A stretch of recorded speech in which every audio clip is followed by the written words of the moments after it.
ಅವಶ್ಯೈಸ್ತ್ವಂ ಸಿದ್ಧೈರ್ದೇವಾಸುರಾದಿಭಿಃ ಆರಾಧಯಾಮಿ ಭಕ್ತ್ಯಾ ತ್ವಾಂ ಮಾಂ ಗೃಹಾಣ ಮಹೇಶ್ವರ.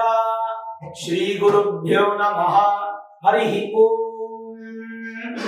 ಆತ್ಮೀಯ ಪ್ರಿಯ ಪ್ರೇಕ್ಷಕ ಮಿತ್ರರೇ, ನಿಮ್ಮೆಲ್ಲರ ಜೀವನ ಸುಖಕರ, ಸಮೃದ್ಧಿಕರ, ಲಾಭಕರವಾಗಿರಲಿ ಅಂತ ನನ್ನ ಆರಾಧ್ಯ ದೇವಿ ಹೊರನಾಡು ಅನ್ನಪೂರ್ಣೇಶ್ವರಿಯ ಪಾದಗಳಿಗೆ ನಮಸ್ಕರಿಸ್ತಾ, ಪ್ರಿಯ ಪ್ರೇಕ್ಷಕ ಮಿತ್ರರೇ, ಧನುರಾಶಿ 2025 ಜನವರಿ ತಿಂಗಳ ಮಾಸ ಭವಿಷ್ಯದ ಬಗ್ಗೆ ಈ ವಿಡಿಯೋ ನಾವು ನೋಡೋಣ.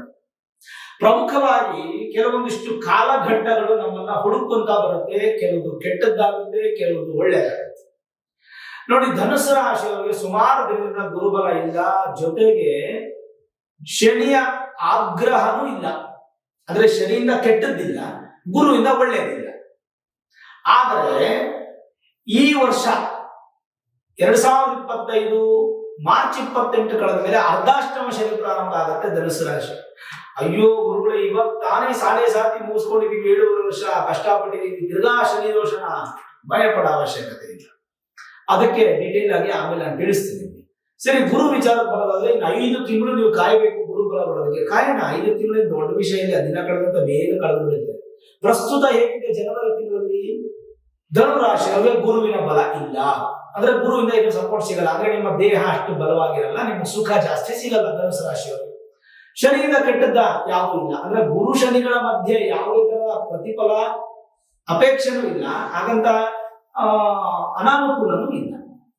ನಿಮ್ಮ ರಾಶಿಯಿಂದ 6 ಮತ್ತು 11ನೇ ಮನೆ ಅಧಿಪತಿಯಾಗಿರ್ತಕ್ಕಂಥ ಶುಕ್ರ ವಿಶೇಷವಾದ ಸ್ಥಾನದಲ್ಲಿದ್ದಾರೆ, 3ನೇ ಮನೆಯಲ್ಲಿ. ಧೈರ್ಯ, ಸ್ಥೈರ್ಯ, ಶೌರ್ಯ ಸ್ಥಾನದಲ್ಲಿದ್ದಾರೆ. ಅವರು ತುಂಬಾ ಒಳ್ಳೆ ಫಲವನ್ನು ಕೊಡ್ತಾರೆ. ಜನವರಿ 28ನೇ ತಾರೀಕಿನವರೆಗೂ 3ನೇ ಮನೆಯಲ್ಲಿರ್ತಾರೆ. ಜನವರಿ 28ನೇ ತಾರೀಕಿಗೆ 4ನೇ ಮನೆಗೆ ಹೋಗಿ ಉಚ್ಚ ಸ್ಥಾನದ ಫಲಗಳನ್ನು ಕೊಡಲಿಕ್ಕೆ ಶುರು ಮಾಡ್ತಾರೆ ನಿಮಗೆ ಶುಕ್ರ. ಅಂದ್ರೆ ಜನವರಿ ತಿಂಗಳು, ಫೆಬ್ರವರಿ ತಿಂಗಳು, 2 ತಿಂಗಳು ತುಂಬಾ ಚೆನ್ನಾಗಿರುತ್ತೆ ಯಾರಿಗೆ? ಧನುಸು ರಾಶಿಯವರಿಗೆ. ಕಾರಣ ಶುಕ್ರ ನಿಮಗೆ ಲಾಭಾಧಿಪತಿ, ತುಂಬಾ ಒಳ್ಳೆ ಫಲವನ್ನು ಕೊಡ್ತಾನೆ, ಚಿಂತೆ ಮಾಡೋಂಗಿಲ್ಲ. ಜನವರಿ ತಿಂಗಳಲ್ಲಿ 28ನೇ ತಾರೀಕಿನವರೆಗೂ ಒಂದು 60-70% ಬಲಿಷ್ಠವಾಗಿದೆ ಶುಕ್ರ. 28ನೇ ತಾರೀಕು ನಂತರ ನಿಮಗೆ 100% ಉಚ್ಚ ಸ್ಥಾನ, ಪೀಕ್ ಪೊಸಿಷನ್ ಅಂತ ಹೇಳ್ತೀವಿ, ಅಂತ ಸ್ಥಾನಕ್ಕೆ ಬಂದಾಗ ಅತ್ಯಂತ ಶುಭ ಫಲ. ಲಾಭಾಧಿಪತಿ ಸುಖ ಸ್ಥಾನಕ್ಕೆ ಬಂದ್ರೆ ಎಷ್ಟು ಸುಖ ಪಡಬೇಕು ಯೋಚನೆ ಮಾಡಿ ನೋಡಿ. ಕಾರಣ ಏನು ತೊಂದರೆ ಇಲ್ಲ.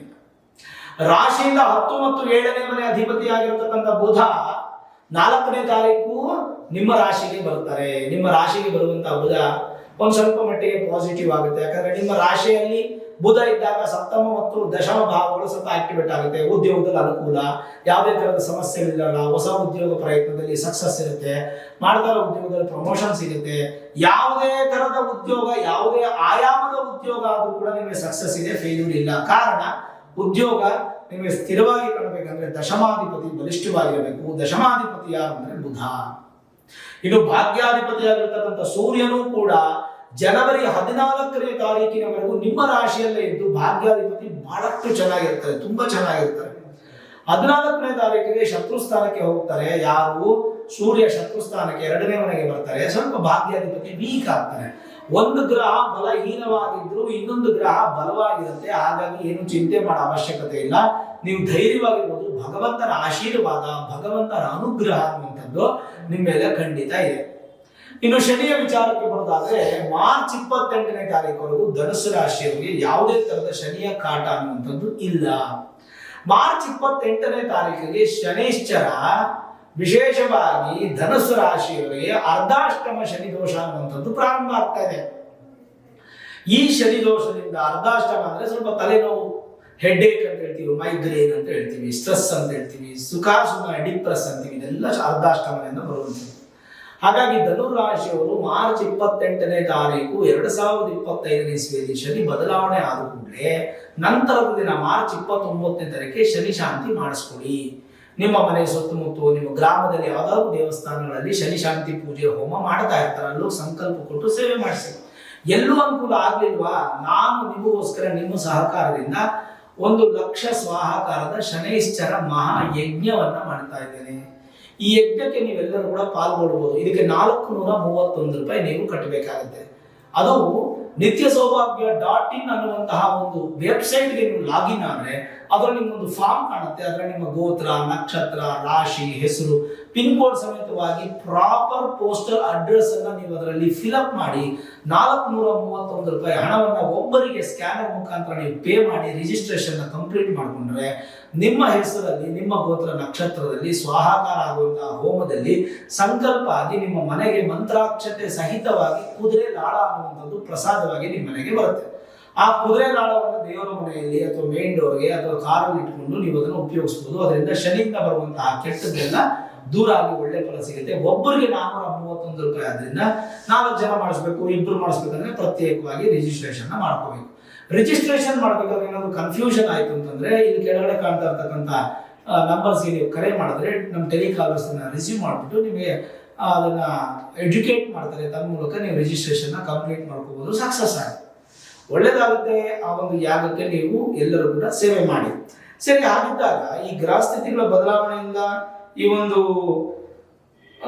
ಹಲವಾರು ಬದಲಾವಣೆಗಳನ್ನು ನಾವು ಕಾಣ್ತಾನೆ ಇರ್ಬೇಕಲ್ವಾ. ಜೀವನದಲ್ಲಿ ಬದಲಾವಣೆ ಅನ್ನುವಂಥದ್ದು ಮನುಷ್ಯನ ಸಹಜ ಗುಣ, ಪ್ರಕೃತಿಯ ಸಹಜ ಗುಣ. ಈ ಮನುಷ್ಯ ಎಂಬಂತ ಪ್ರಕೃತಿನೇ ಬದಲಾವಣೆಯನ್ನು ಕಾಣ್ತಾ ಇರುತ್ತೆ. ಏನು ಜನವರಿ ತಿಂಗಳಲ್ಲಿ ಸ್ವಲ್ಪ ಮಿಶ್ರದಾಯಕವಾಗಿರುತ್ತೆ, ಸ್ವಲ್ಪ ಮಟ್ಟಿಗೆ ಕುಜನಿಂದ ಪ್ರತಿಕೂಲ. ಯಾಕಂದ್ರೆ ಕುಜ ಬಂದು ನೀಚನಾಗಿರ್ತಾನೆ, ಅದಾದ್ಮೇಲೆ ಸಪ್ತಮಕ್ಕೆ ಬರ್ತಾನೆ 21ನೇ ತಾರೀಕು ವಕ್ರಿಯಾಗಿ. ಓವರಾಲ್ ನೋಡಿದಾಗ ಈ ತಿಂಗಳು ಪೂರ್ತಿ ಕುಜ ಚೆನ್ನಾಗಿರಲ್ಲ. ಭೂಮಿ ಸಂಬಂಧಪಟ್ಟಂತ ವಿಚಾರದಲ್ಲಿ ಅಭಿವೃದ್ಧಿ ಇಲ್ಲ. ವೃತ್ತಿಪರ ಜೀವನದಲ್ಲಿ ಚೆನ್ನಾಗಿರುತ್ತೆ, ವ್ಯಾಪಾರದಲ್ಲಿ ಅಭಿವೃದ್ಧಿ ಇರುತ್ತೆ, ವಿದ್ಯಾಭ್ಯಾಸದಲ್ಲಿ ತೊಂದರೆ ಇಲ್ಲ, ಉದ್ಯೋಗ ಮಾಡುವಂತವ್ರು ಯಶಸ್ಸಿದೆ, ಅವೆಲ್ಲ ಏನು ಸಮಸ್ಯೆಗಳಿಲ್ಲ. ಹೆಚ್ಚಿನ ಅಡೆತಡೆಗಳು ಬರುತ್ತೆ, ಬಂದರೂ ಎದುರಿಸಬಹುದು, ಏನು ತೊಂದರೆ ಇಲ್ಲ. ಕುಟುಂಬದ ಸದಸ್ಯರೊಂದಿಗೆ, ಪ್ರೀತಿ ಪಾತ್ರರೊಂದಿಗೆ, ಬಂಧು ಬಾಂಧವರೊಂದಿಗೆ ಪ್ರಯಾಣ ಹಾಗೂ ಇನ್ನಿತರ ಶುಭ ಕಾರ್ಯಗಳಿಗೆ ಅಥವಾ ಶುಭ ಸಮಯಗಳಿಗೆ ನೀವು ಸಮಯವನ್ನು ಕೊಡುವಂಥದ್ದು ಬಹಳ ಉತ್ತಮ ಇರುತ್ತೆ.